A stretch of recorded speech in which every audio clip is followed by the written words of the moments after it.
আপনি ডেট যদি না দিতে পারেন তাহলে আমরা ডেট দিয়ে দেব।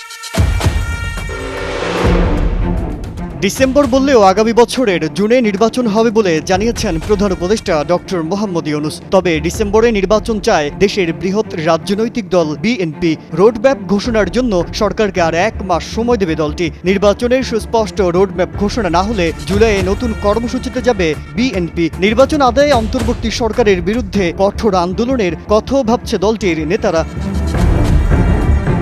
বিএনপি নেতারা মনে করেন জুলাই আগস্টে নির্বাচন কেন্দ্রিক রাজনৈতিক গতি প্রকৃতি আরও জোরালো হবে। জাতীয় নির্বাচন এবছরের ডিসেম্বরের মধ্যে হতেই হবে বলে সমাবেশে বিএনপির শীর্ষ পর্যায়ের নেতারা জানিয়েছেন। এর বাইরে তারা অন্য কিছু ভাবছেন না উল্লেখ করে বলেন, এখন সিদ্ধান্ত সরকারের।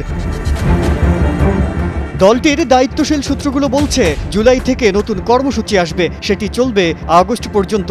তখনই নির্বাচন প্রশ্নে সরকারের অবস্থান এবং রাজনৈতিক গতি প্রকৃতি আরও জোরালো হবে। বিএনপির স্থায়ী কমিটির সদস্য আমির খসরু মাহমুদ চৌধুরী বলেন, নির্বাচনের জন্য কার্যক্রম চলতে থাকবে, সামনে আরও কর্মসূচি থাকবে। এই ঈদে জামা জুতো অ্যাক্সেসরিজের ডিসকাউন্ট।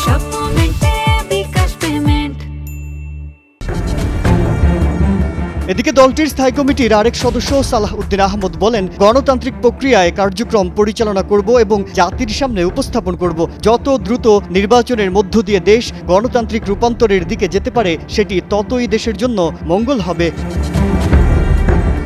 অন্তর্বর্তী সরকারের উদ্দেশ্যে বিএনপির স্থায়ী কমিটির সদস্য মির্জা আব্বাস বলেন, টালবাহানা করে নির্বাচনকে পেছানোর চেষ্টা করবেন না। বলেন, ডিসেম্বরে নির্বাচন না হলে এদেশে আর কখনো নির্বাচন হবে না। এই বাংলাদেশ বিদেশি প্রভুদের হাতে পদানত হবে।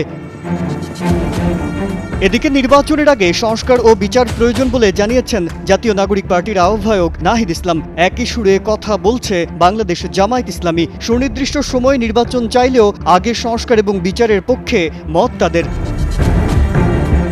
তবে কি ইন্টারিম সরকার রাজনৈতিক দলগুলোর পথে হাঁটবে নাকি নিজের মনোভাবের উপর অটল থাকবে? সময়ের অপেক্ষা। কি হতে পারে দেশের রাজনীতিতে? নির্বাচন কি ডিসেম্বরে হবে? মাজহারুল আলম, কালের কণ্ঠ।